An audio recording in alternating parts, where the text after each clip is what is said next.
نحمده ونصلي ونسلم على رسول الکریم. یہاں پہ فرمایا والمخرج بعصر والخارج بنفسه سیان فی حکم النقض علی المختار. آپ نے شرح وقایہ میں پڑھا ہوگا کہ صاحب شرح وقایہ نے اس پہ بحث نقل کی ہے. بات تو یہ فرمائی کہ خروج نجاست مزیل طہارت ہے، سبیلین سے نکلے یا غیر سبیلین سے، تو خروج جو ہے وہ ہے ناقص، یعنی نکلنا خود سے نکلے. اب رہی بات یہ کہ خود سے نہ نکلے بلکہ قصدن بندہ نکالے، جس کو مخرج کہتے ہیں، تو کیا اس سے بھی وضو ٹوٹے گا؟ تو بعض لوگوں نے اس سلسلے میں اختلاف کیا ہے کہ نہیں، وہ مخرج کا معاملہ الگ ہے، خروج جو ہے اس سے وضو ٹوٹتا ہے، مخرج سے نہیں. بعض لوگوں نے، صحیح بات یہ ہے کہ جمہور علماء جو ہیں اسی پر ہے کہ مخرج اور خارج میں فرق نہیں ہے، کیونکہ جب آپ کسی کا اخراج کریں گے تو اخراج سے خروج ہوگا نا، وہ چیز خارج تو ہوگی. یہ اور بات ہے کہ خود سے خارج نہیں ہوئی، آپ کے کرنے سے ہوئی، تو خروج ہی اگر سبب ہے تو اخراج میں بھی خروج پایا گیا، اور خروج میں تو خروج ہے ہی ہے. تو نچوڑ کر کے یعنی بزور اگر کسی نجاست کو نکالا جائے یا وہ نجاست بذات خود نکلے، دونوں برابر ہیں. سیون کی جمع تسنیہ ہے سیان، وضو توڑنے کے معاملے میں، جیسا کہ بزازیہ میں ہے، کیونکہ اخراج میں بھی خروج تو پایا جاتا ہے نا. تو یہ ایسے ہی ہو گیا جیسے فصل ہے، فصل کھلواتے ہیں رگ سے، جو ہے نا نشتر لگا کر کے خون نکلواتے ہیں. حجامہ بھی کہتے ہیں. حجامہ تو ایک عام سی چیز ہے، جو پٹھوں میں درد ہے کہیں پر ہے تو فاسد خون نکلوا دیا. زخم سے جو ہے نا پیپ مواد اور خون نکلواتے ہیں، وہ بھی فسد ہے. تو فسد کے بارے میں تو منصوص ہے معاملہ کہ روز وضو ٹوٹتا ہے، تو وہاں بھی تو یہی ہوتا ہے کہ بالارادہ اس کو نکلوایا جاتا ہے. اور فتح القدیر میں کافی سے ہے کہ انہ الاصح، خارج مخرج دونوں سے وضو ٹوٹے گا. اسی پر اعتماد کیا ہے کوہستانی نے پنیا اور جامع الفتاوا میں یہی کہ یہی اشباہ ہے.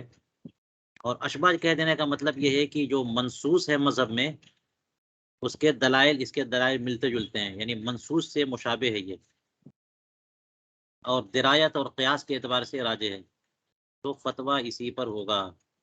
یہاں پر علامہ حسکفی نے دوسرا قول نقل ہی نہیں کیا ہے، اور یہی طریقہ بہتر بھی ہے کہ جو راجح قول ہے اسی کو بیان کیا جائے، اسی کی تفصیلات کی جائیں.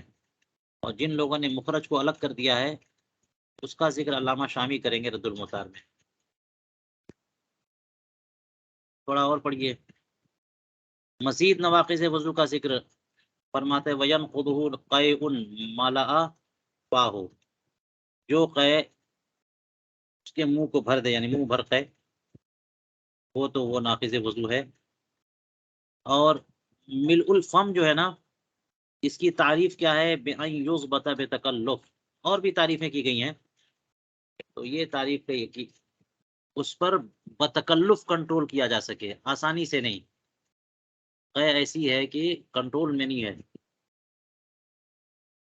آپ دبا نہیں سکتے، بہت مشکل سے دبا سکتے ہیں.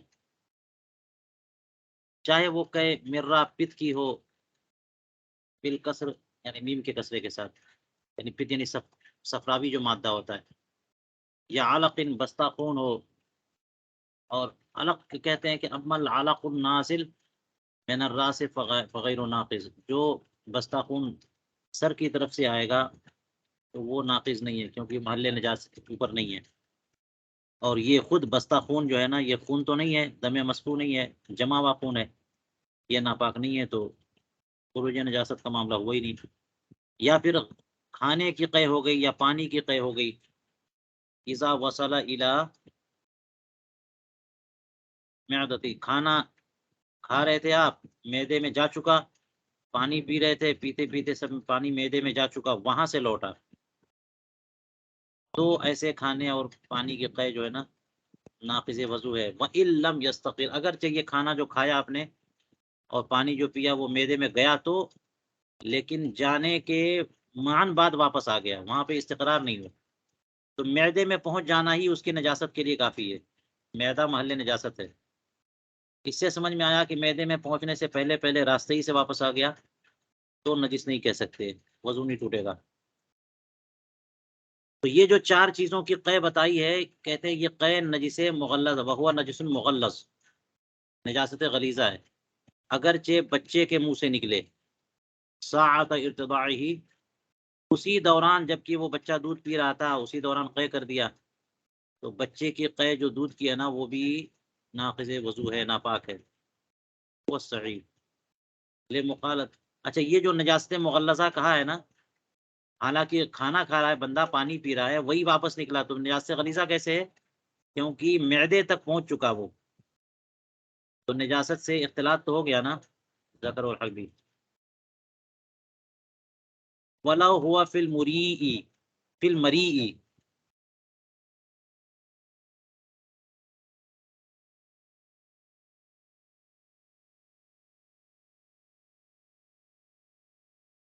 اور مری کا مطلب ہوتا ہے کہ یہی جو کھانے کا راستہ ہے، گردن میں 3 راستے ہوتے ہیں نا، ایک وہ راستہ ہے جو جس سے خون آتا جاتا ہے، ایک وہ راستہ ہے جس سے بندہ سانس لیتا ہے، اور ایک وہ راستہ ہے جس سے کھانے پینے کی چیزیں آتی جاتی ہیں، تو مری اسی کو کہتے ہیں جو کھانے والی نلی ہے، اسی میں وہ چیز تھی، کھانا تھا، پانی تھا، اور وہیں سے واپس آ گیا، معدے میں نہیں پہنچا، فلا نقضہ اتفاقا،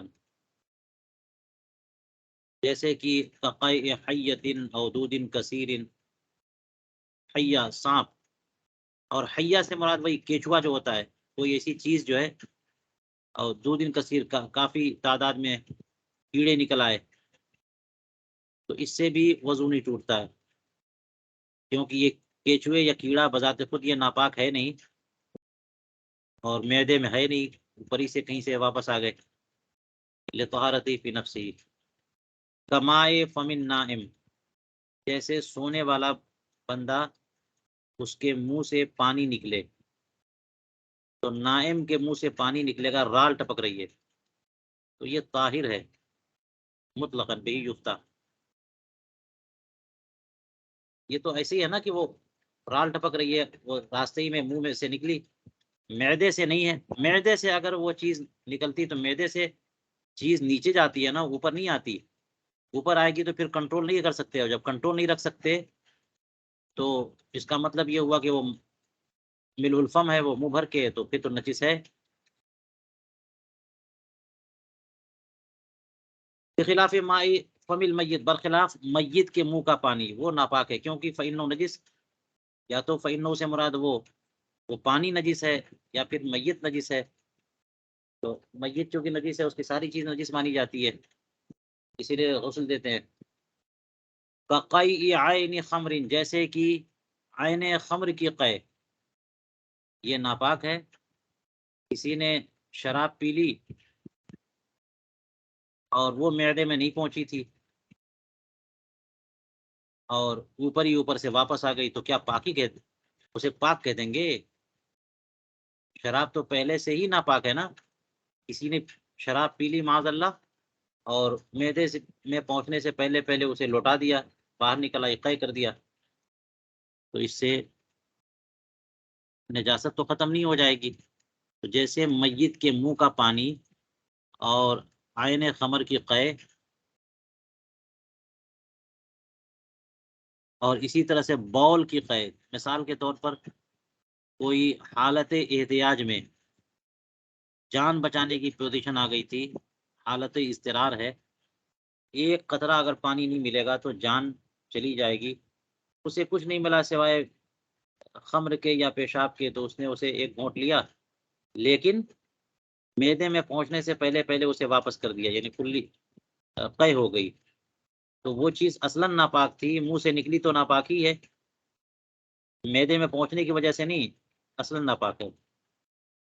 وَإِن لَّمْ يَنقض، اگرچہ اس سے وضو نہیں ٹوٹے گا، لقلت ہی، ہاں، یعنی یہ سب چیزیں جو ہیں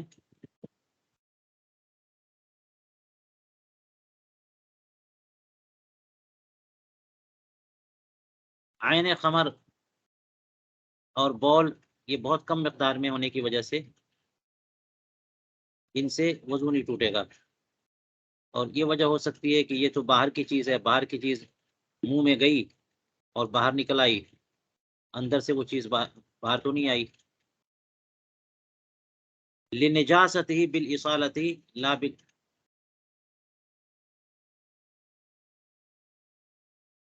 اللہ نہیں ہونا چاہیے، لا ہونا چاہیے.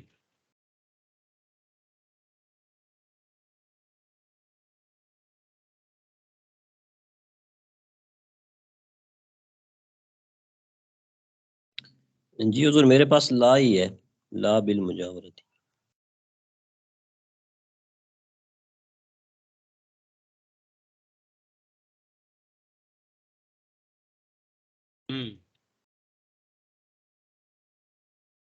جی تو یہ لنجاستی جو ہے نا یہ علت ہے اس کی. اچھا یہ دونوں اصالتاً نجس ہے نا، پیشاب بذات خود نجس ہے، خمر بذات خود نجس ہے، مجاورت کی وجہ سے نجس نہیں ہے. اوپر کہا تھا نا یہ منہ بھر کے قے ہو تو نجاست غلیظہ. یہ دیکھیے وہ کیوں نجس ہے، لمخالطتہ نجاست، تو مجاورت اور مخالطت کی وجہ سے نجس ہے. وہ کھانا اور پانی جو آپ نے کھایا پیا اور اب قے کر دیا، تو قے کرنے کے بعد وہی کھانا پانی نجس ہے نا، تو کیا وہ کھانا پانی بذات خود نجس تھے پہلے سے؟ نہیں. معدہ محل نجاست ہے، وہاں چلے گئے دونوں اور وہاں سے خلط ملط ہو کر کے واپس آئے، تو مخالطت نجاست کی وجہ سے نجس ہیں، بذات خود نجس نہیں ہے. لیکن پیشاب اور خمر یہ بذات خود نجس ہیں. تو یہ بخلافی کی وجہ بتا رہے ہیں کہ اگر وہ نجس ہیں، جو کھانا پانی جو معدے میں جانے کے بعد نکلے ہیں نجس ہیں، تو اس وجہ سے وضو ٹوٹتا ہے. لیکن اگر وہاں سے نہیں نکلے، اوپر سے نکلے تو پاک مانے جائیں گے، تو وضو نہیں ٹوٹے گا. جیسے کہ حیا کا نکلنا یا دودھ کا نکلنا یا منہ کا پانی جو رال ٹپکتی ہے وہ نکلے، تو یہ پاک ہے، تو ان سے وضو نہیں ٹوٹے گا. برخلاف جو ہے نا میت کے منہ کے پانی کے، تو یہ جو ہے نا برخلاف کس معنی میں کہ یہ زندہ کے منہ کا پانی جو ہے یہ تو پاک ہے، اور میت کے منہ کا پانی یہ ناپاک ہے. اسی طرح سے عین خمر ناپاک ہے، عین بول ناپاک ہے، تو یہ پہلے سے ناپاک ہیں. یہ مجاورت کی وجہ سے ناپاک نہیں ہوئے، معدے میں پہنچ جانے کے بعد مجاورت اور اختلاط کی وجہ سے ناپاک نہیں ہے، پہلے سے ناپاک ہیں. تو یہ اوپر ہی سے اگر نکل آئے تو ان سے وضو نہیں ٹوٹے گا.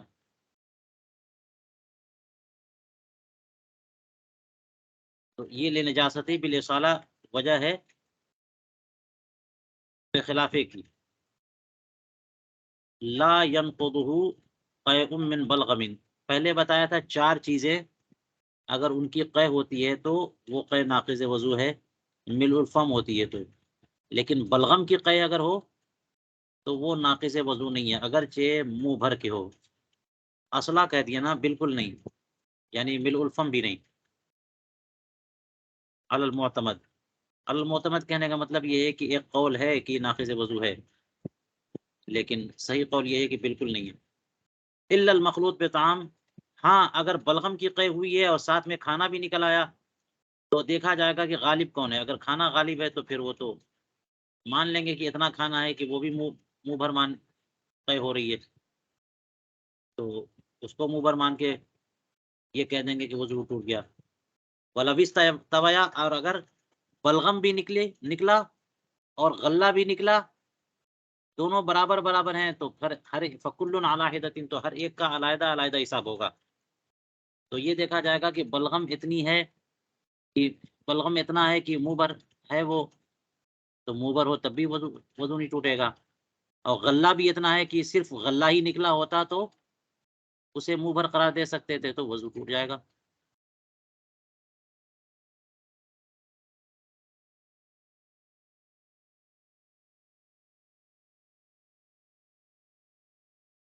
مزید نواقض وضو،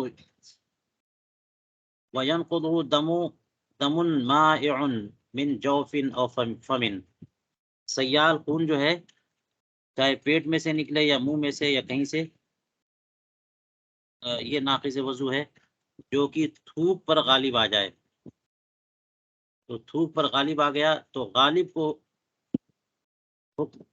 غالب کا حکم لگاتے ہوئے یہ کہہ دیا جائے گا کہ چونکہ وہ غالب ہے اور غالبی کا حکم مؤثر ہے تو یہ ناقض وضو ہے۔ او ساوا ہو، یا پھر یہ کہ خون اور تھوک دونوں کے دونوں برابر ہو گئے تو بھی ناقض وضو ہے۔ یہ کیوں؟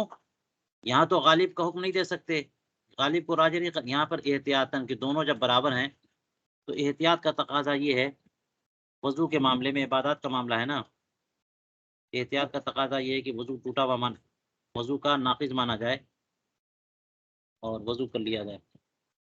لیکن جو خون مغلوب ہو بزاق سے، تھوک اس پر غالب ہے، تو وہ ناقض وضو نہیں ہے۔ تو یہ سب معاملہ بزاق کا تھا، کہتے ہیں قح کا بھی معاملہ ایسا ہی ہے، یہ معاملہ دم کا تھا، خون کا۔ اگر پیپ ہے تو اس کا بھی معاملہ یہ ہے کہ پیپ اگر نکلے کہیں سے منہ سے تو اس میں بھی دیکھیں گے کہ بزاق کے برابر ہے یا بزاق پر غالب ہے، دونوں صورتوں میں وضو ٹوٹ جائے گا، اور بزاقی غالب ہے تو نہیں۔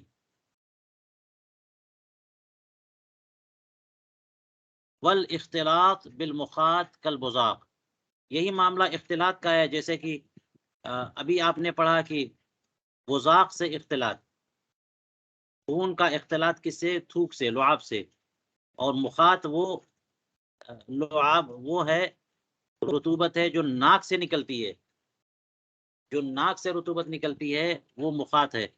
تو اگر خون مخاط سے مختلط ہو گیا تو پھر وہی سب تفصیلات ہیں جو بزاق والی گزری ہیں کہ غالب ہو خون تو وضو ٹوٹے گا، مساوی ہو تب بھی ٹوٹے گا، مغلوب ہو تو نہیں ٹوٹے گا۔ اسی طرح کہتے ہیں وَقَضَا يَنْقُضُ عِلْقَةٌ مَسَّتْ عُضْوًا وَامْتَلَأَتْ مِنَ الدَّمِ وَمِثْلُهَا الْقُرَاطُ إِنْ كَانَ كَبِيرًا، یہ جو علقہ، یہ جونک ہوتی ہے، جونک، جونک کا نام سنا ہے، چپک جاتی ہے، پانی میں ہوتی ہے، اگر کوئی تیرنے گیا غوطہ لگایا تو چپک گئی اور خون چوسنا شروع کر دیا، اس نے پکڑ لیتی ہے جونک۔ تو علقہ جو ہے جونک، اس نے کسی عضو کو چوسنا شروع کر دیا، چپک گئی اور خون سے بھر گئی، اس کا پیٹ جو ہے نا خون سے بھر گیا، پورا بدن بھر گیا، یعنی اتنا خون چلا گیا اس کے بدن میں آپ کا کہ اگر وہ خون اس کے پیٹ میں نہیں جاتا، کہیں اور نکلتا تو دم سائل ہوتا اور بہہ جاتا، اور جو خون بہہ جائے وہ ناقض وضو ہے۔ تو اگرچہ بدن پہ نہیں ہے، جونک نے اپنے پیٹ میں لے لیا، یہ وضو توڑے گا۔ قرات چیچڑی ہوتی ہے، اگر یہ چیچڑی بھی قریب جو ہے نا، یہ ان کانا کبیرن، اگر اتنی بڑی ہے کہ اس نے دودھ خون پی لیا، کہ اگر اس میں جو ہے وہ اتنا خون چلا گیا ہے کہ اگر وہ باہر نکلتا تو بہہ جاتا تو بھی وضو ٹوٹے گا۔ لأنه حينئذ، اس لیے کہ ایسی صورت میں، یعنی اگر چیچڑی قریب بڑی ہے، چھوٹی نہیں ہے، تو اس سے بہتا ہوا خون نکل پڑے گا جو سائل ہوگا، پھر جناب وضو اس کا ٹوٹ جائے گا۔ یہ جزیہ یاد رکھیے گا، یہ جزیہ بعین ہی استعمال کیا جا سکتا ہے خون چیک اپ میں، بلڈ چیک اپ ہوتا ہے تو انجیکشن ڈال کر کے، سرنج ڈال کر کے رگوں میں کیا کرتے ہیں یہ لوگ، خون نکال لیتے ہیں، اور اس طرح نکال لیتے ہیں کہ سوئی اندر رگ میں ڈالتے ہیں اور پھر خون جتنے ضرورت ہوئی نکال لیا اور پھر سوئی نکال لیا، وہاں پر ایسی روئی لگا دیتے ہیں کہ ذرہ برابر کوئی بھی سرا جو جلد کا ہے وہ بالکل متاثر نہیں ہوتا، کوئی خون کا ایک قطرہ نہیں آیا، تو خون تو نکلا ہی نہیں جلد پہ، جسے حکم تطہیر لائق ہو، تو کیا ہوگا؟ وضو ٹوٹے گا کہ نہیں ٹوٹے گا؟ اگر کوئی خون نکلوائے تو وضو ٹوٹے گا۔ اس کو حکم یہی لگائیں گے کہ وہ خون نکلا ہے ایسی جگہ، نکل کر کے بہ گیا کہ اسے حکم تطہیر لاحق ہوتا ہے حقیقتاً نہ صحیح حکمن، آپ نے یہ بحث پڑھ لی، حکمن حقیقتاً حکم تطہیر لاحق ہو یا حکمن حکم تطہیر لاحق ہو۔ حکمن کا مطلب یہ ہے کہ اگر وہ سرنج میں نہ کھینچے ہوتے بلکہ وہیں جلد کے اوپر نکلا ہوتا خون تو بہتا کہ نہیں بہتا، تو یہ مان لیا جائے گا کہ دم سائل ہے وہ۔ تو جونک والی مثال دی ہے کہ اس نے اپنا ڈنک مارا یا چیچڑی ہے اتنا خون نکل گیا کہ دودھ بہ پڑتا تو خود ٹوٹے گا۔ وَإِلَّا یعنی اگر وہ جو جونک ہے وہ خون سے بھر نہ گئی، وَإِلَّا تَكُنِ الْعِلَقَةُ وَالْقُرَادُ كَذَلِكَ اگر جونک اور چیچڑی اس طرح نہیں ہے، چیچڑی کے بارے میں فرمایا تھا کہ وہ بڑی ہو، تو اگر بڑی نہیں ہے چھوٹی ہے پھر ناقص وضو نہیں ہے ان کا خون چوسنا، کیونکہ ان میں جو خون ہوگا نا بہت مختصر ہوگا۔ اس کی مثال بھی دی ہے کبعود و ذباب، مکھی مچھر ہوتے ہیں، مچھر کتنا کاٹتے ہیں اور ان کے پیٹ میں خون چلا بھی جاتا ہے لیکن وہ اتنا مختصر ہوتا ہے کہ وہ بہے گا نہیں، تو مچھر کاٹ لیا تو وضو ٹوٹا کہ نہیں ٹوٹا؟ نہیں ٹوٹا۔ کما فی الخانیہ لعدم الدم المسفوح وفی القہستانی لا نقض معلوم یتجاوز الورم، خون جب تک کہ ورم سے آگے نہیں بڑھے گا وضو نہیں ٹوٹے گا۔ ولو شد فی الرباط ان نفذ البلل بالخارج نقض، اگر کوئی پٹی باندھ دی ہے تو تری اگر وہ باہر آ گئی اور پٹی ملوث ہو گئی تو پھر وضو ٹوٹے گا۔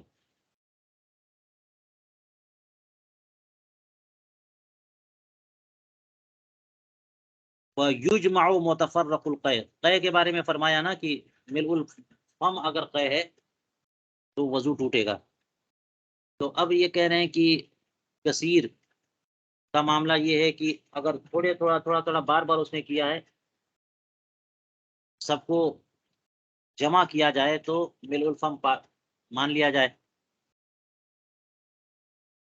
تو یہ ہوگا۔ وَيُجْمَعُ مُتَفَرَّقُ الْقَيْ وَيُجْعَلُ كَقَيْءٍ وَاحِدٍ لِاتِّحَادِ السَّبَبِ، اگر سبب ایک ہے یعنی جو متلی آئی ہے جس وجہ سے قے ہوئی ہے وہ سبب ایک ہی ہے اور ہر تھوڑی 5 منٹ پہ قے ہو رہی ہے تو سب کو ایک قے مانیں گے، اور سب کو ایک قے مان کر کے اگر کثیر لگے تو ملء الفم کا حکم دے کر کے وضو کو منقوض مانیں گے۔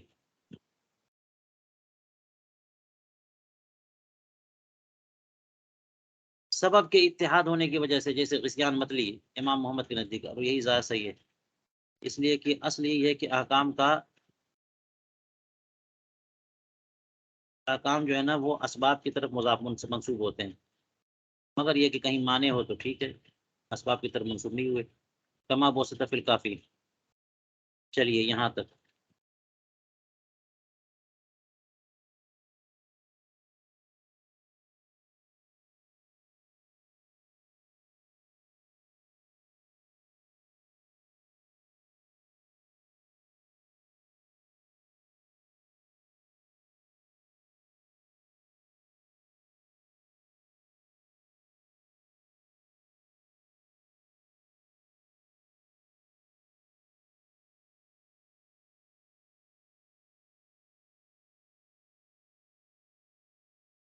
والخارج والمخرج بعصر والخارج بنفسی سیان،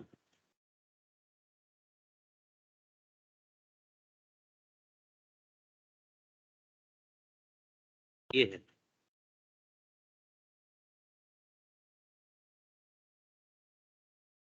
چلیے دیکھیے میں پڑھتا ہوں، والمخرج بعصر اے ما اخرج من القرحة بعصرها وكأن لو لم تعصر لا يخرج شيء مساو للخارج بنفسه خلافا لصاحب الهداية وبعض شراحها وغيرهم كصاحب الدرر والملتقى۔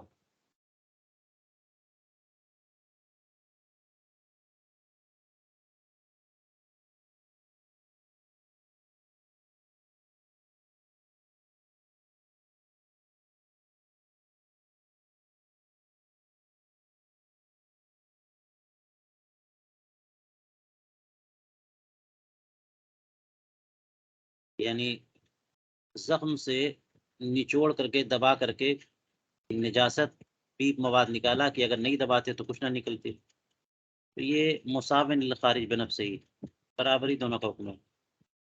اس سے اندازہ ہوا کہ صاحب ہدایہ اور بعض شرح نے اس سے اختلاف کیا، مخرج کو الگ رکھا، خارج کو الگ رکھا۔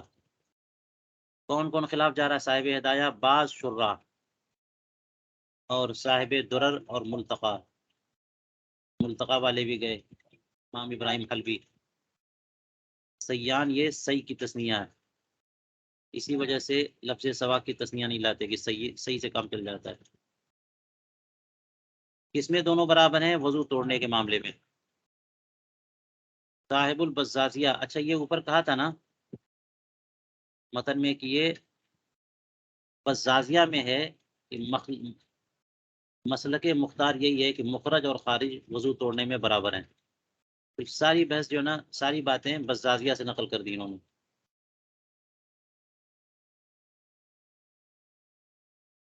تو صاحب بزازیہ نے کہا کہ لِأَنَّ فِي الْإِخْرَاجِ خُرُوجًا، اخراج میں بھی تو خروج ہے۔ جواب عما وجہ به القول بعدم النقض بالمخرج، اگر کوئی کہے گا کہ مخرج سے وضو نہیں ٹوٹتا تو جو اس کا جواب میں یہ کہا گیا، اور مخرج سے وضو نہیں ٹوٹنے کی جو وجہ بیان کریں گے وہ یہ کہ ناقص خروج ہے نہ کہ اخراج۔ ناقص خروج نجس ہے اور یہ خروج تو نہیں، یہ تو اخراج ہے۔ تو اس کا جواب ہے، جواب اخراج میں بھی تو خروج ہے۔ والجواب ان الاخراج مستلزم للخروج فقط وجد، خروج پایا تو گیا۔ اب یہ کہا تھا نا اوپر انہوں نے کہ صاحب ہدایہ کے ساتھ ساتھ بعض شرح بھی اس میں شریک ہیں اختلاف میں، کہ مخرج کو الگ کہتے اور خارج کو الگ کرتے۔ تو صاحب عنایہ ان الاخراج، انہوں نے کہا ان الاخراج لیس بمنصوص علیہ، یعنی منصوص، یا تو منصوص سے مراد منصوص فی المذہب ہے یا پھر منصوص شرعی ہے۔ تو کہتے ہیں کہ اخراج جو ہے ناقض وضو ہے، یہ منصوص مسئلہ نہیں ہے۔ خروج کا ناقض وضو ہونا منصوص مسئلہ ہے، اخراج کا ناقض وضو ہونا منصوص مسئلہ نہیں، اگرچہ اخراج خروج کو مستلزم ہے۔ فکان ثبوت و غیر قصدی، تو اگر آپ ثابت مانیں گے بھی اخراج سے نقض وضو تو غیر قصدی ہوگا، فلا معتبر بھی، اور جو ہے نا وہ معتبر نہیں ہے۔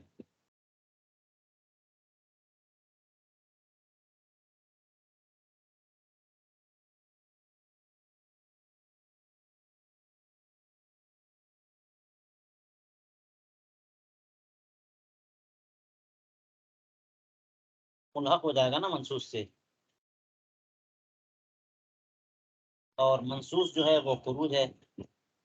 کہتے ہیں وفیہ انہ لا تاثیر یظہر للاخراج، یہ جو صاحب عنایہ نے کہا اس پر ایراد کر رہے ہیں کہ آپ نے اخراج اور خروج کو الگ الگ کر دیا، تو یہ اخراج اور خروج کا کون سا اثر ظاہر ہو جائے گا کہ فلاں جگہ اخراج نہیں ہے اور فلاں جگہ اخراج ہے۔ کوئی کہتے لا تاثیر یظہر للاخراج بعد میں ہی بل لکونی خارج نجسا، بلکہ اثر جو ہے نا وہ خارج کا ہے جو نجس ہے، تو نجاست کا اثر ہے، اخراج و خروج کا فرق نہیں ہے۔ تو وہ نجاست کا خروج چاہے اخراج میں ہو چاہے خروج میں ہو، وذالک یتحقق مع الاخراج، اور یہ نجاست کا خروج تو اخراج میں ہی پایا جاتا ہے جیسا کہ عدم اخراج میں پایا جاتا ہے۔ تو اس کو فصل کے درجے میں نہیں رکھ سکتے، فصل کی طرح ہو تو گیا، فصل تو منصوص ہے۔ کیف وجمیع الادلة الموردة من السنة والقياس تفيد تعلیق النقض بالخارج النجس وهو ثابت في المخرج، کیوں اس کو نہیں کہہ سکتے جبکہ تمام دلائل جو حدیثوں میں پیش کیے گئے ہیں اور قیاس میں جو دلائل پیش کیے گئے ہیں وہ سب کے سب یہ افادہ کرتے ہیں کہ وضو کا توڑنا اس پر منحصر ہے کہ جو چیز نکلی ہے وہ نجس ہو، تو مخرج میں بھی جو چیز نکلی ہے نکالنے سے وہ بھی تو نجس ہی ہے، تو بات ہو گئی فتح القدیر سے نکل۔ تو صاحب فتح القدیر نے یہ بات فرمائی، ان کے تلمیذ علامہ محمد ابن امیر الحاج نے حلبۃ المجلی میں فرمایا اور اس کی توجیح فرمائی، اور یوں ہی منیا کے شارح نے بھی، مقدسی نے بھی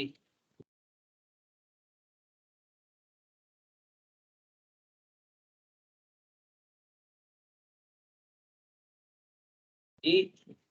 تو یہ اخراج اور خروج دونوں کو برابر قرار دے رہے ہیں فتح القدیر، شارح منیا، مقدسی، سارے لوگ، علامہ ابن امیر الحاج بھی۔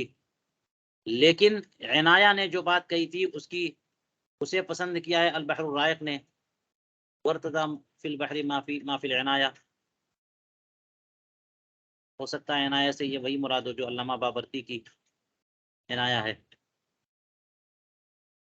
حیث ضعف به ما فی الفتح۔ کیسے پتا کہ صاحب البحر نے عنایہ کو سپورٹ کر دیا ہے؟ اس طور پر کہ عنایہ کی بحث سے فتح القدیر کی بحث کو ضعیف قرار دیا۔ اب عنایہ کی بحث اور فتح القدیر کی بحث آپس میں ایک دوسرے کے مقابل ہے، تو کوئی عنایہ کی بحث سے فتح القدیر کی بحث کو رد کرے، کوئی فتح القدیر کی بحث سے عنایہ کی بحث کو رد کرے۔ بحر نے کیا کیا کہ عنایہ کی بحث سے فتح القدیر کی بحث کو ضعیف قرار دیا، اور اسی لیے علامہ شامی کہتے ہیں کہ آپ تو اس کا الٹا بھی کر سکتے ہو، وَلَكَ أَن تَجْعَلَ مَا فِي الْفَتْحِ مُضْعِفًا۔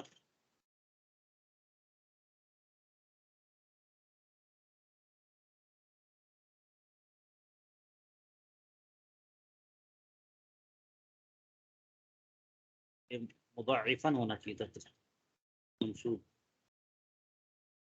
آپ فتح القدیر کی بحث کو بھی عنایہ کی بحث کے لیے مضاعف قرار دے سکتے ہو کہ یہ فتح القدیر نے عنایہ کی بحث کو ضعیف قرار دیا، جیسا کہ ہم نے بتایا آپ کو، بناء علی ان الناقض الخارج النجس للخروج، اس بات پر بنا کرتے ہوئے کہ جو چیز ناقض وضو ہے وہ خارج نجس ہے، اصل میں نجس ہے، نجس جو خارج ہو، خروج تھوڑی ہے کہ خروج اور اخراج کو الگ الگ کر دیں گے، نجس جو ہے اس کا خروج، تو نجس جو ہے ناقض ہے، اور وہ نجس جو ہے خروج میں بھی ہے اور اخراج میں بھی ہے۔ حاشیہ علامہ رملی میں ہے، لا يذهب عنك ان تضعيف العنایہ لا يصادم قول شمس الائمہ، یہ بات تم سے رہ نہ جائے کہ عنایہ کی تضعیف امام شمس الائمہ کے قول کے مصادم نہیں ہے، تو اس کو بھی معلوم کرنا چاہیے، وهو الاصح۔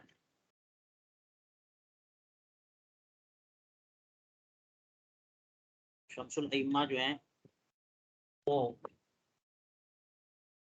کا مقام بہت بلند ہے، وہ بالکل مشائخ میں اوپر کے۔ اب علامہ شمس الائمہ حلوانی مراد ہوں یا امام سرخسی مراد ہوں، ان کے درجے کو یہ بعد والے نہیں پہنچ سکتے، تو عنایہ کی بحث جو ہے اگر امام شمس الائمہ کے قول کے مناسب مصادم ہو تو مصادم نہیں مان سکتے ہم، بلکہ ترجیح دیں گے امام شمس الائمہ حلوانی کے قول کو، اس طرح سے بھی سپورٹ ہو جائے گا اور ترجیح حاصل ہو جائے گی امام فتح القدیر، صاحب فتح القدیر کی بحث کو جی۔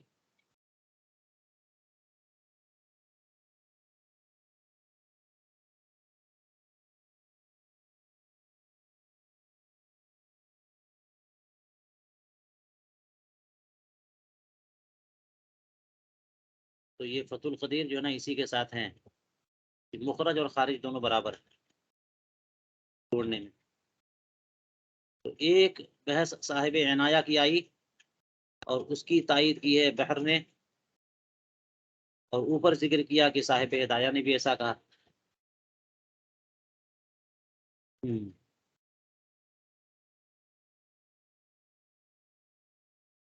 بہرحال یہ بحث پیش کرنے سے دو اقوال پیش کرنا مقصد ہے، نہ یہ کہ دوسرے والے قول کی ترجیح، کیونکہ صاحب در مختار نے صرف قول اول کو نقل کیا ہے، صاحب عنایہ کی بحث کو نظر انداز کیا ہے، اس سے سمجھ میں آیا کہ یہی معتمد ہے۔ واعتمده القوہستانی حیث جعل القول بعدم النقد فاسدا، کہ وضو نہ ٹوٹے اس قول کو فاسد قرار دیا انہوں نے. وضو نہیں ٹوٹے گا، مخرج سے وضو نہیں ٹوٹے گا، خارج سے وضو ٹوٹے گا، اور بزور کوئی نجاست نکالے تو اس سے وضو نہیں ٹوٹے گا. یہ قول علامہ کوہستانی نے فاسد قرار دیا. اس کا مطلب یہ ہوا کہ خود سے نکلے یا نکالا جائے نجس، وضو تو بہرحال ٹوٹے گا. کیونکہ اگر یہ والی بات مان لیتے ہیں کہ مخرج سے وضو نہیں ٹوٹے گا، تو پھر آپ کیا کہیے گا؟ کوئی بالقصد اگر ہوا خارج کرے، لأنه يلزم منه أنه لو أخرج الريح أو الغائط أو غيرهما من السبيلين، تو آپ کہیے نا یہاں پہ کہ وضو نہیں ٹوٹ رہا ہے، لکانا غیر ناقض. اور یہ بالکل غلط بات ہے، کون مانے گا؟ نص کے خلاف ہو جائے گا یہ معاملہ. تو اخراج اور خروج اور قصدن اور غیر قصدن اس میں کوئی فرق تھوڑی ہے. چلیے وہ معنی ہو، یعنی الاشبہ جو کہا ہے اس کا کیا مفہوم ہے؟ معنی ہو نقل فی الاشباہ عن البزازیہ وقدمنا فی رسم المفتی. یہ مفہوم بتا رہے ہیں اشبہ کا مطلب کیا ہوتا ہے. بالمنصوص روایتاً ای بالذی نص علیہ من جہت الروایت للادلۃ الموردہ من السنہ او بالفروع المرویہ عن المجتہد والراجح درایتاً. یہ مرفوع المحل ہے، مرفوع ہے عطفاً علی الاشبہ. ای الراجح من جہت الدرایہ ای ادراک العقلی بالقیاس علی غیرہ كمسألة الفسد ومس العلقة فإنها مما لا خلاف فيه، اور جیسے اخراج ری والا مسئلہ. وهذا التقدیر معنی ما قدمناه آنفا، جو فتح القدیر سے ہم نے بحث نقل کی ہے، ہماری یہ تقریر وہی اسی کا مفہوم تو بیان کر رہی ہے. تو روایہ سے مراد جو ہے اشبہ بالروایہ النصوص من السنہ اور من المجتہد، یا تو حدیث مراد ہے یا مجتہد کی صریح نص. اور درایا سے مراد قیاس فہم. فیکون کہتے ہیں یہ معنی ہو الاشبہ کا جو معنی ہے اسی کی تفریح بیان کیا. فیکون کہا کہ مفتابع قول یہی ہوگا پھر. فیکون الفتوی علیہ، یہ منصوص سے اشبہ بھی ہے اور درایتاً راجح بھی ہے، تو پھر فتویٰ اسی پہ ہونا چاہیے. یہ بات ظاہر الروایہ میں نہ صحیح، اس کے درجے میں اس کے قریب پہنچ رہی ہے.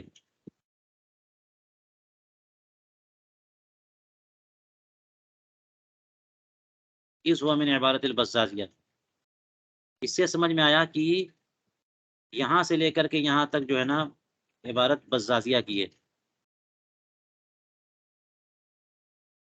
کما فی البزازیہ قالا سے کہا لأن سے لے کر کے یہاں تک بزازیہ کی، اور علامہ حسکفی آخر میں کہنے نتیجے کے طور پہ تب فتویٰ اسی پہ ہونا چاہیے. چلیے آگے کہتے ہیں کہ ملء الفم جو ہے قے وہ ناقض وضو ہے. فینقضہ قیء افردہ بالذکر مع دخولہ فی خروج نجس. شروع میں جو ذکر کیا تھا کہ خروج نجس ناقض وضو ہے، اس میں یہ بھی تو ہے، تو اس کو الگ سے کیوں بیان کیا؟ اس لیے الگ سے بیان کیا کہ یہاں خروج کی تعریف الگ ہو گئی. جیسے آپ نے سنا کہ خروج کی تعریف جو ہے وہ سبیلین میں محض ظہور ہے، تجاوز یا سیلان نہیں ہے. اور غیر سبیلین میں سیلان سے خروج ہوتا ہے. خروج کا معنی سیلان. غیر سبیلین سے نجاست نکلے تو ایسی جگہ بہ پڑے، بہ کر پہنچے جسے حکم تطہیر لائق ہوتا ہے، سیلان.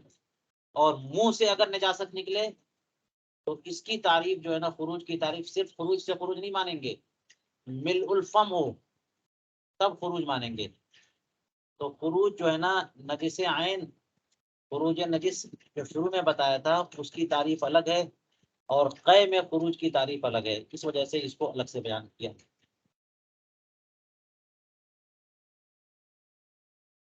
محمد سلام مصطفیٰ نوکر یہ تعریف بیان یوز بتائے یم سکب تکلف وہذا ممشالی فی الہدایہ والاختیار.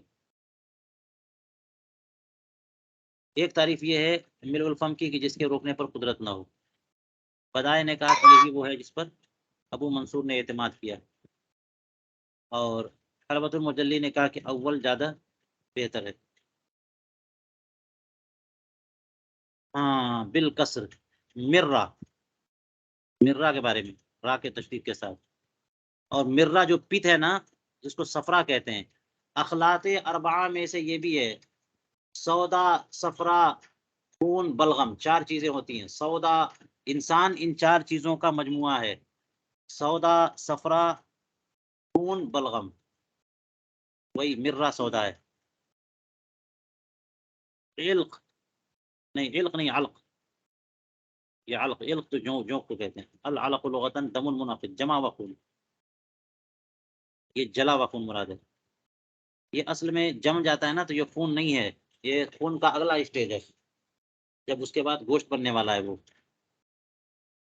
تو کہتے ہیں کہ اسی وجہ سے اس میں ملء الفم کا اعتبار ہے، ورنہ خالی خون ہوتا تو خون تو خالی بہے تھوڑا ہی سا ہو، ناقص وضو ہوتا ہے.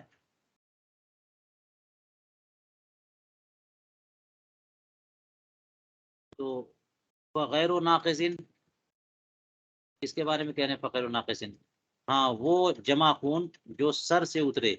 تو سر سے نیچے آئے گا تو محل نجاست سے تو نہیں آ رہا ہے نا، سر محل نجاست نہیں ہے.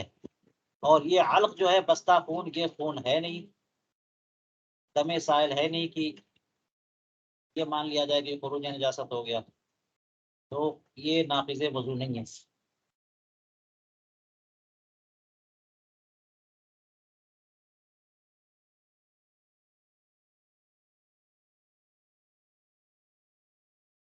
جی آپ لوگ سن رہے ہیں؟ جی حضرت سن رہے ہیں. جی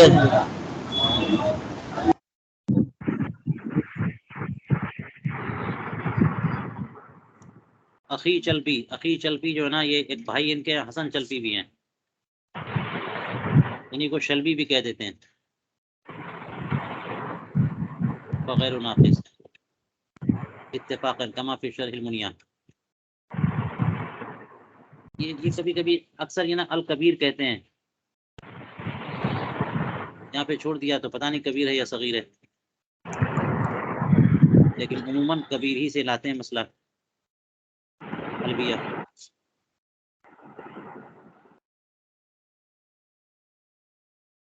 تو اگر بستہ خون ناک سے نکلا، جمع وا خون، تو وہ علق ہے نا، خود ناپاک نہیں ہے اور موضع نجاست سے نکلا نہیں، تو پھر وضو نہیں ٹوٹے گا اس سے.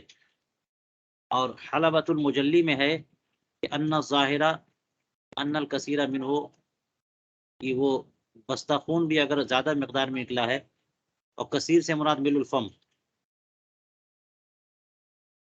کیا ہو گیا؟ ناقض ہونا چاہیے، خبر ادھر ناقض.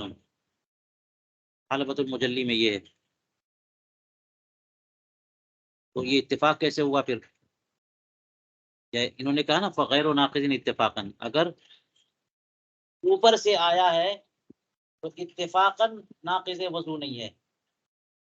اور انہوں نے کہہ دیا حلبۃ المجلی نے کہ ظاہر یہ ہے کہ یہ بستہ خون کہیں سے بھی نکلے، اگر ملء الفم ہے تو ناقض وضو ہے.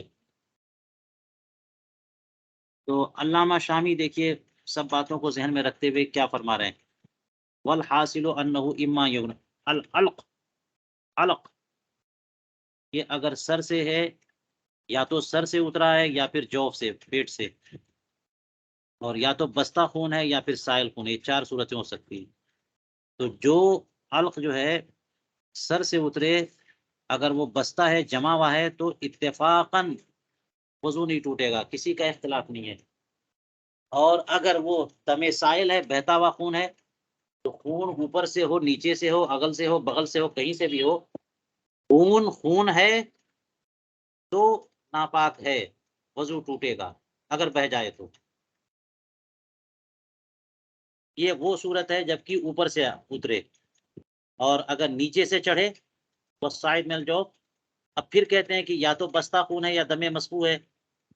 اگر بستہ خون ہے فلا اتفاقاً، تو محض قے ہو جانا اس سے وضو نہیں ٹوٹے گا، کیونکہ علق ہونے کی وجہ سے وہ ناپاک نہیں ہے.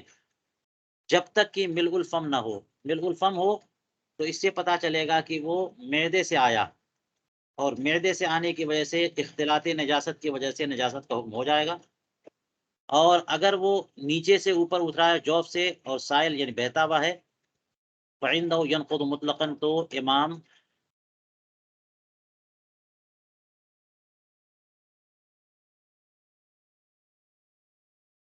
ابن امیر الحاج کے نزدیک یہ ناقض وضو ہے. نہیں، یا تو ابن امیر الحاج مراد ہیں، مگر واضح یہ کہ امام ابو حنیفہ مراد ہیں. ابن امیر الحاج تو میں نے اس لیے کہہ دیا کہ یہاں پہ ان کا قول الگ سے ذکر تھا یہاں پہ.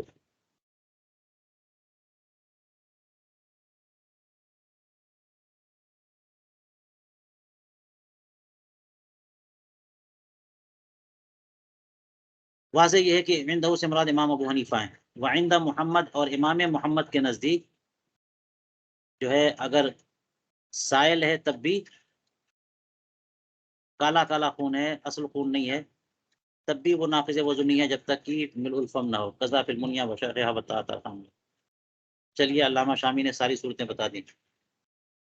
تو یہاں پر ہاں ٹھیک ہے، واضح ہو گیا. عندہ سے مراد امام ہے. وذکر فی البحر قول ابی یوسف مع الامام. امام ابو یوسف کدھر ہے؟ تو یہاں تو امام کا قول ذکر کیا، امام محمد کا قول ذکر کیا. امام ابو یوسف کدھر ہے؟ امام کے ساتھ ہیں. تو اب اس معاملے میں کہتے ہیں تصحیح بھی مختلف ہو گئی. اگر خون سائل ہے اور ملء الفم نہیں ہے اور وہ ہے علق، بستہ خون، اس میں کچھ بہاؤ کا بھی مادہ موجود ہے، بہاؤ ہے، تو دو قول ہو گئے. تصحیح بھی مختلف ہے، ایک تصحیح قول امام کے ساتھ ہے، ایک تصحیح قول امام محمد کے ساتھ ہے. وصحح فی البدائع قولہما. امام ابو حنیفہ اور امام ابو یوسف کے قول کو البدائع الصنائع میں، بدائع الصنائع میں صحیح قرار دیا گیا، اور فرمایا کہ ہمارے عامہ مشائخ نے اسی کو اخذ کیا کہ خون وہ اگر سائل ہے تو خون مانیں گے اس کو اور اس سے وضو ٹوٹے گا. امام زرعی نے اسی کو مختار قرار دیا، لیکن محیط نے امام محمد کے قول کو مختار قرار دیا. وعلم انه وقف في عبارة كل من البحر والنار فضلی ابہام ایہام وما نقلناه من الحاصل تدل المرام. یہ قے جو ہے ملء الفم نجاست غلیظہ ہے، ٹھیک ہے، لیکن مجتبہ نے یہ قدوری کی شرح ہے کہا کہ یہ نجاست خفیفہ ہے، اور فتح القدیر نے کہا کہ یہاں پر اشکال سے نہیں بچ سکتے. پوری بحث النحر الفائق میں دیکھیے، وہ صحیح. اس کو صحیح کہہ دیا، اس کا مطلب کوئی اور قول ہے. یہاں پر جب بھی کہہ دیں گے نا صحیح، اس کا مطلب یہ کوئی اور قول ہے جس پر اس کو ترجیح دی جا رہی ہے. وہ صحیح جو کہہ دیا کہ قے ملء الفم نجاست غلیظہ ہے،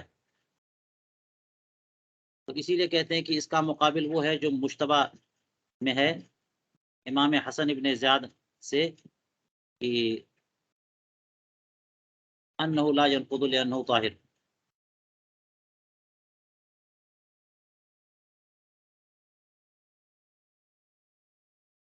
یعنی بات ہو رہی ہے وہ کھانے اور غلے کی قے اگر کر دے.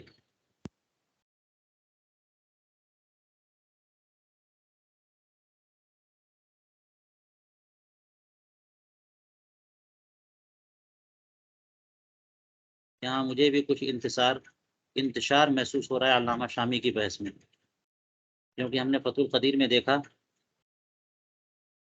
تو یہ بات غلے کے بارے میں ہے، اور یہاں اس طرح نہیں بیان کیا کہ غلے کے بارے میں، مطلقاً کہہ دیا. انہوں نے فرمایا انہ لا ينقض، غلے کی اگر قے ہوئی ہے تو اگرچہ معدے سے ہے، غلہ اگر کھانا نکلا ہے، پانی نکلا ہے، چھوڑ دیجئے پت کا معاملہ اور خون کا معاملہ، وہ تو ہے ناپاک، لیکن کھانا اصلاً تو پاک تھا، پانی جو پیا آپ نے وہ اصلاً تو پاک تھا، تو یہ دونوں پاک ہیں. اور وہی معدے میں پہنچ کر کے واپس آ گئے تو پاک پہلے بھی تھے اب بھی پاک ہوں گے. کیوں پاک ہیں؟ حیث لم یستحل، کیونکہ تحلیل نہیں ہوئی نا، ہضم نہیں ہوا. ویسے ہی کھانا واپس آ گیا. اب کہیں گے کہ وہ اس کے ساتھ کچھ نہ کچھ قے ناپاک مادے بھی تو لگے ہیں، تو کہتے ہیں وَإِنَّمَا اِتَّصَلَ بِهِ قَلِيلُ الْقَيْ، جو کچھ لگا ہے وہ تو قلیل ہے نا، تو پھر حد سے نہیں ہے. یہ دوسرا قول آ گیا کہ اس کو جب یہ کہہ دیا پاک ہے اور متن میں کہا کہ قے منہ بھر کے ہوئی ہے تو ناپاک ہے نجس مغلظ، تو صحیح جو ہے نا بمقابل دوسرے امام حسن ابن زیاد کے قول کے مقابل ہے کہ یہ ان کا قول جو ہے نا غیر صحیح ہے اور یہ صحیح ہے. وہ قول ہے کیا کہ کھانا اگر معدے سے آیا تو کھانا اصلا ناپاک نہیں تھا، تو اب بھی ناپاک نہیں مانا جائے گا اور اس سے وضو نہیں ٹوٹے گا.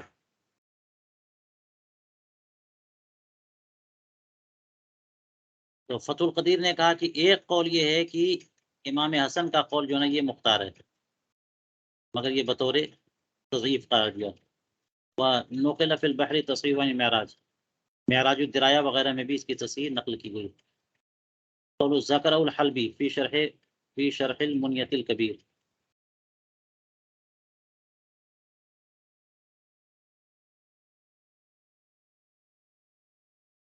حیث قال والصحیح وظاہر الروایہ انہ نجس لمخالطتہ النجاسۃ. علامہ حلبی نے اس کو ذکر کیا ہے، یہ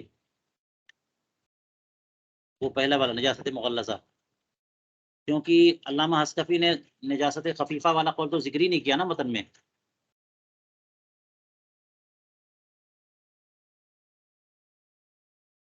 تو قول مختار وہی ہے جس کا ذکر ہوا متن میں در مختار میں. اور حلبی نے شرح المنیہ میں کہا والصحیح وظاہر الروایہ انہ نجس، کہ وہ کھانا نجس ہے. کیوں نجس ہے کہ اصلاً وہ نجس تو نہیں تھا، لیکن معدے میں پہنچ کر کے نجاست سے اختلاط کی بنیاد پہ وہ نجس ہے، اس میں تداخل نجاست داخل بھی ہوگی. برخلاف بلغم، اگر بلغم وہاں سے بھی نکلے گا نجس نہیں مانیں گے، کیونکہ بلغم میں لزوجت ہوتی ہے اور اس کے اندر جاذبیت نہیں ہوتی بلغم میں کہ نجاست کو اپنے اندر لے لے.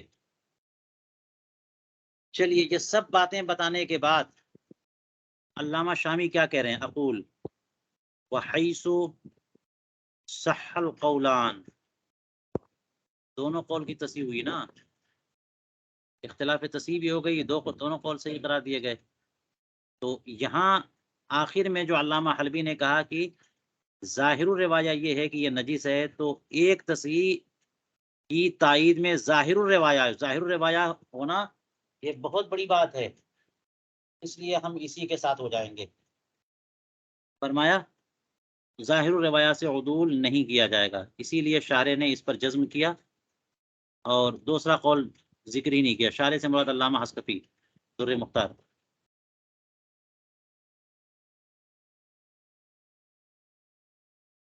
ولا ہوا فی المریء محترز قوله اذا وصل الى معدته، جو اوپر کہا نا کہ جب کھانا معدے میں پہنچ جائے پھر نکلے تو ناپاک ہے، تو اسی سے اعتراض مقصود ہے جو یہ کہا کہ اگر وہ معدے میں نہیں پہنچا بلکہ مریء میں ہی ہے، یعنی کھانے کی نلی میں ہی ہے، تو وہ ابھی ناپاک نہیں ہے. المریء بفتح المیم محموز آخر، یہ مجرد طعام کو کہتے ہیں، مجرد شراب کو کہتے ہیں، کھانا پانی جہاں سے گزرتا ہے. کیوں؟ اس لیے کہ بذات خود یہ دونوں پاک ہیں نا، یہ دونوں پاک ہیں، کھانا اور پانی پاک ہے تو ابھی بھی پاک رہیں گے.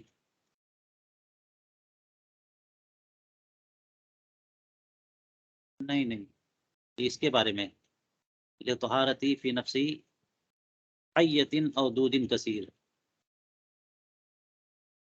اور چونکہ او ہے بیچ میں او، تو یہ لطہارتی ہما نہیں کہا، لطہارت ہی کہا، کیونکہ او سے تو یہ دونوں کی توضیح ہو گئی نا کہ اگر سانپ کی قے ہوئی یا کیڑے کی ہوئی، یہ دونوں الگ الگ بھی پاک ہیں بذات خود.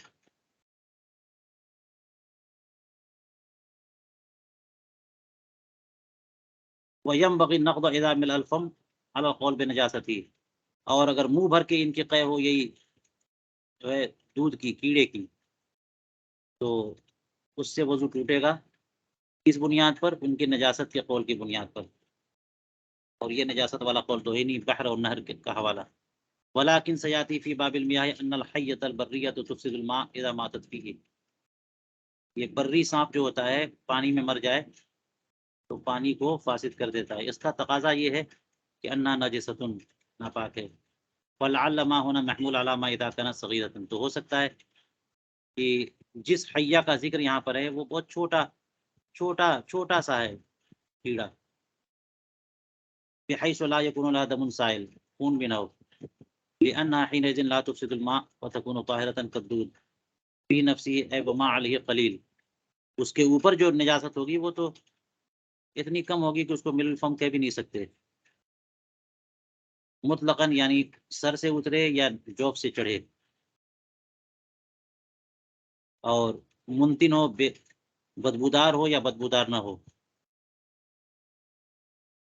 وبه يفتى كذا في البحر عن التجنيس، أي خلافا لما يختاره أبو النصر من أنه لو صعد من الجوف أسفل منتنا كان كالقير.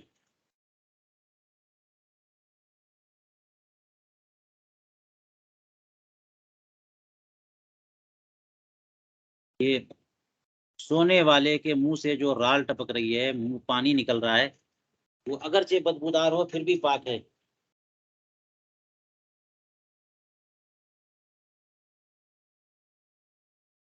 لیکن انہوں نے کہا، ابو نصر نے، کہ اگر جوف سے چڑھا اور بدبو بھی اس میں ہے، پیلا بھی ہے، تو قے کی طرح اس کا حکم ہوگا. بلے قول ابی یوسف انہ نجس، اور امام ابو یوسف کے خلاف بھی ہے یہ کہ انہوں نے تو نائم کے منہ سے پانی جو بدبودار نکلے گا اس کو نجس کہا. قوله كقيء عين خمر او بول بان شرب خمرا او بولا ثم قاء نفس الخمر او البول. قوله وان لم ينقض لقلته اي وان لم يكن ناقضا لاجل قلته لو فرض قليلا وهو ايضا نجس لنجاسته بالاصاله بخلاف قيء نحو طعام فانه انما ينجس بالمجاوره. تو کھانے کی جو قے ہوتی ہے وہ تو نجس بالمجاورہ ہے نا، نجاست سے اختلاط کی وجہ سے نجس ہے وہ. تو جب کثیر مل الفم ہے تو وضو ٹوٹے گا، اور قلیل ہو تو نہیں ٹوٹے گا، ناپاک بھی نہیں مانیں گے. لقلتی علت ہے لم ینقض کی، اور لنجاستی علت ہے بخلاف کی. اور بہتر ہے، یہ تو حلبی نے کہا نا، علامہ حلبی نے کہا کہ لنجاستی علت ہے بخلاف کی. علامہ شامی کہتے کہ بہتر ہے کہ اس کو اس کی علت نہیں بنائے بلکہ تشبیہ کی علت بنائے کہ وہ شراب اور پیشاب کو تشبیہ دی جا رہی ہے مائے فمل میت سے. ففہم اور اصلہ اے سواؤن کانا صاعدا من الجوف اور نازلا. بلغم کی قے سے بالکل وضو نہیں ٹوٹے گا. عام ازی کی بلغم جو ہے وہ جوف سے چڑھے یا سر سے اترے. جوف سے چڑھنے والے بلغم کے بارے میں امام ابو یوسف کا اختلاف ہے، اور انہی کے اختلاف کی طرف اشارہ کیا علی المعتمد. جب کہہ دیا معتمد موقف پر، اس کا مطلب کوئی اور موقف ہے جو معتمد نہیں ہے. تو ولو اخر لکانا اولا، بہتر ہوتا کہ اسے مؤخر کرتے، یعنی یہ اصلہ جو کہا ہے نا، نہیں علی المعتمد جو کہا، علی المعتمد، اس کو اصلہ کے بعد لے کے آتے یہاں تو زیادہ بہتر ہوتا کہ کہتے کہ بلغم کی قے بالکل ناقض نہیں ہے معتمد موقف کے مطابق. الا المخلوط بطعام، ہاں اگر بلغم کے ساتھ کچھ کھانا بھی آیا تو پھر کھانا تھوڑا سا ہے تو پھر تو وہ مل الفم سے کم مانا جائے گا، ناقض وضو نہیں ہوگا. اور اگر غالب وہی ہے تو پھر غالب جو غالب ہے اس کا اعتبار ہوگا. فإن كان الغلبة للطعام وكان بحال لو انفرد ملأ الفم نقض، وإن كانت الغلبة للبلغم وكان بحال لو انفرد ملأ الفم كانت المسألة على الاختلاف تاتار خانیہ. اور برابر ہیں تو ہر ایک کا الگ الگ حساب ہوگا. فإن كان كل منهما ملأ الفم انتقض الوضوء بالطعام اتفاقا وإلا فلا اتفاقا. ایک کو دوسرے کے ساتھ ملا نہیں دیں گے، دونوں کو ملا کر کے مل الفم کر دیا آپ نے، یہ نہیں چلے گا. الگ الگ کریے کیونکہ ایک پاک ہے ایک ناپاک ہے.